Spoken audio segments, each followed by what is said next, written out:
Nagsalita na mga kababayan yung ating Pangulong Bongbong Marcos sa banta ni Inday na ipapatay siya kasama si First Lady Lisa Marcos pati si Martin Romualdez. Ito po yung naging mensahe ng ating Pangulong Bongbong Marcos. Pakinggan po natin mga kababayan.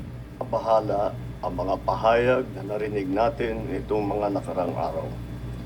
Nandyan ang walang pakundangang pagmumura at ang pagbabanta ng planong ipapatay ang ilan sa atin. Kung ganun na lang kadali ang pagplano sa pagpatay ng isang presidente, paano pa kaya ang mga pangkaraniwan na mamamayan?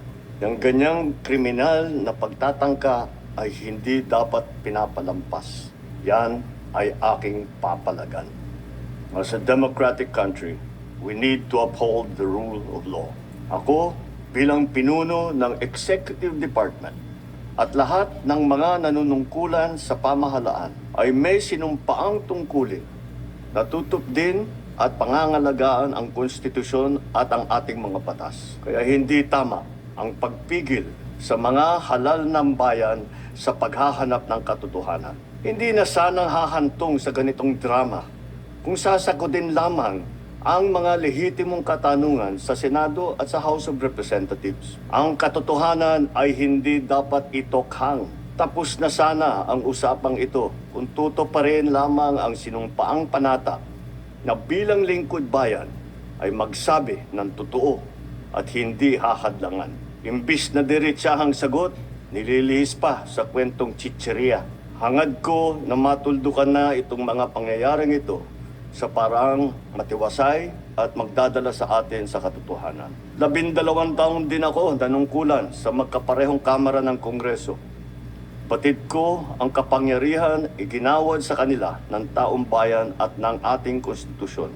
Dahil dito, iginagalang ko ang kanilang gawain bilang isang independenteng sangay ng ating republika. Kahit ang buong executive branch, lahat ng mga ahensya, ay hindi nakakaligtas at parating sumasailalim sa kanilang masusing pagsusuri. Bilang isang bansa, marami tayong mga paghamon na dapat harapin at mga suliraning dapat bigyan ng lunas. Sa kabila ng mga pambabatikos, nakatuon ang aking pansin sa pamamahala. Ngunit, hindi natin ikokompromiso ang rule of law. Kailangan manaig ang batas sa anumang sitwasyon, sino man ang tamaan. Kaya hindi ko hahayaan magtagumpay ang hangarin ng iba na hatakin ang buong bansa sa burak ng politika. Igalang natin ang proseso. Tuparin natin ang batas. Alalahanin natin ang mandato na pinagkatiwala sa atin ng milyon-milyon na Pilipino. Magtrabaho po tayo sa ikauunlad ng Republika ng Pilipinas at para matamo ang bagong Pilipinas.